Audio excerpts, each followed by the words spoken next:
been around and know what I'm saying. So it's not a fan base, me. You know, look at club. You know what I mean?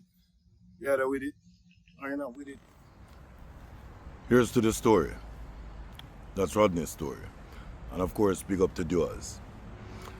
So I thought it a good idea, having talked to people over many years, to just give you a few ideas about visa processes. And no, I don't work at the embassy.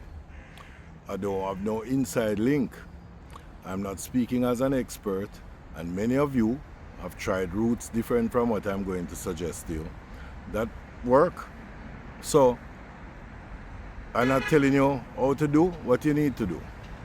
First things first, if you're going to apply, let's use the British Embassy.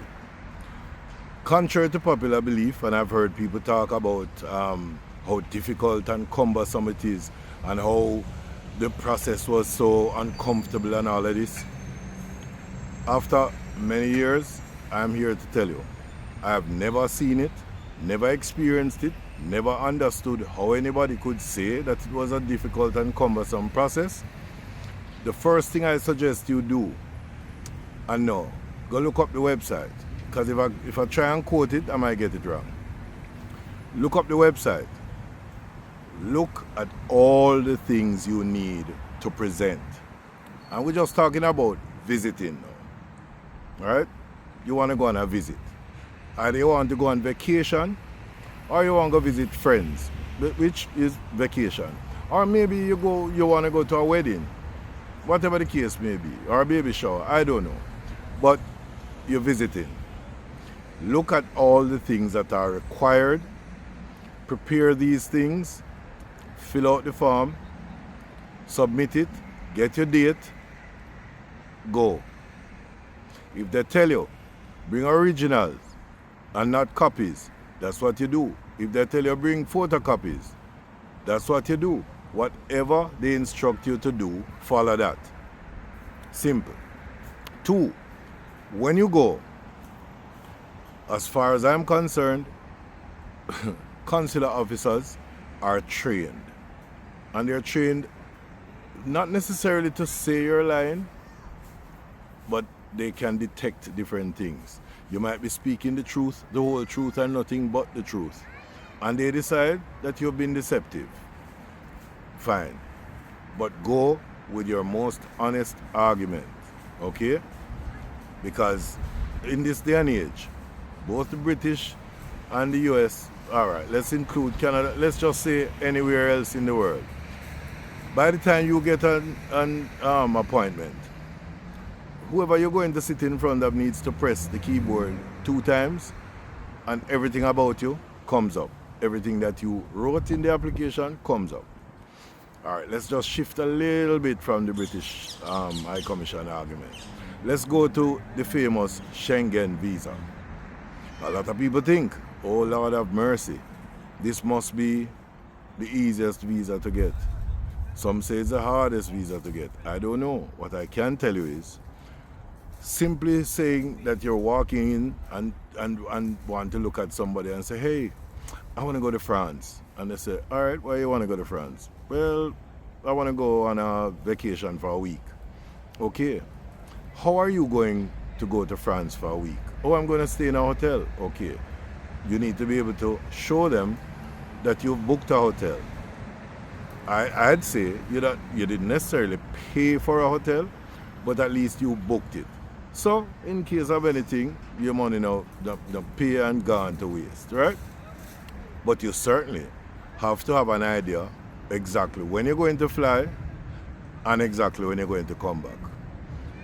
Of course, if you're going to go spend a week in France or wherever, one would imagine that when they said to you, how are you going to finance this trip?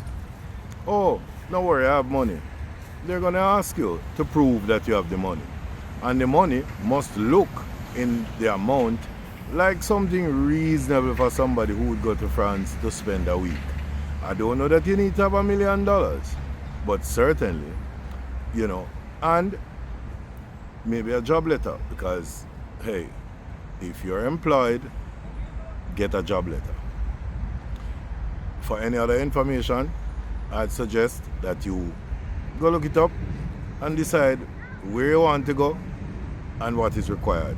And yes, there are several places in the world that you do not require visas as a Jamaican. Maybe you want to explore those options. The famous United States. Well, I'll tell you this much.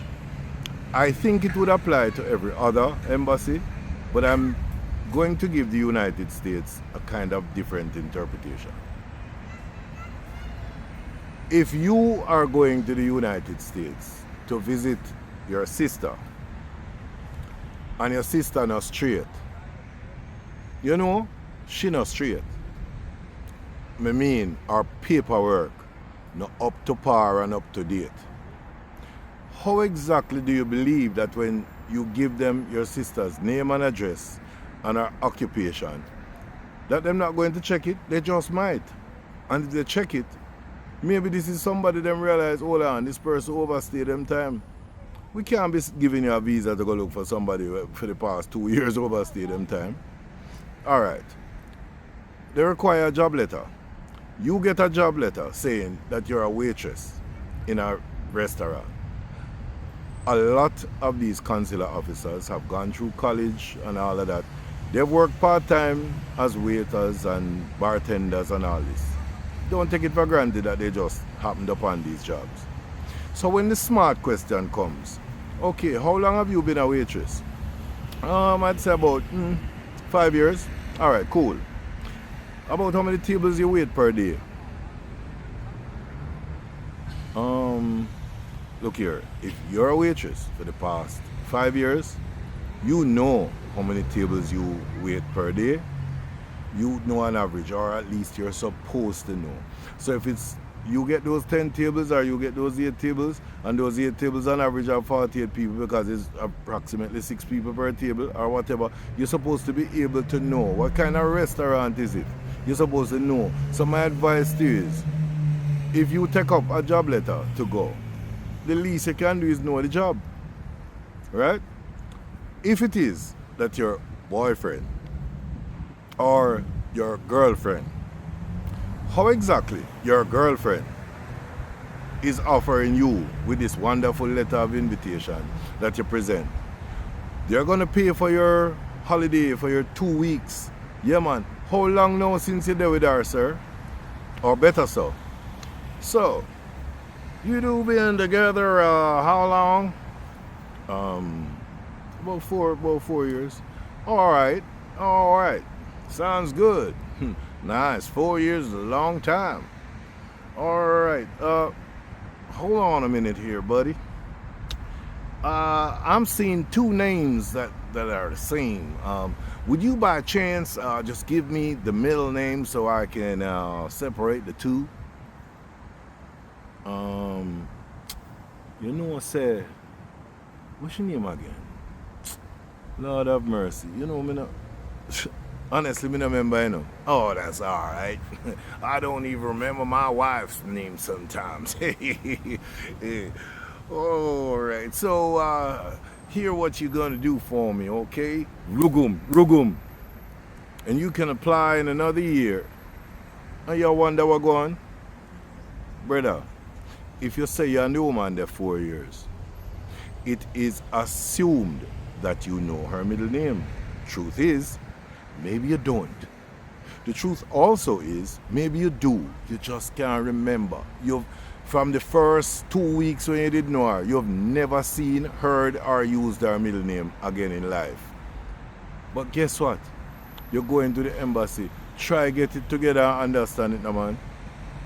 My advice to you is, be prepared and put yourself on the other side of the window and understand that if you can't answer questions clearly, and if somebody walked up to you and couldn't, maybe, just maybe, and last but not least, if you believe that going to the embassy with house, land, car, work, and money in the bank is some guarantee that you're going to get a visa, when the guy next to you walked up, didn't have a dime, didn't even have a job, and he got one.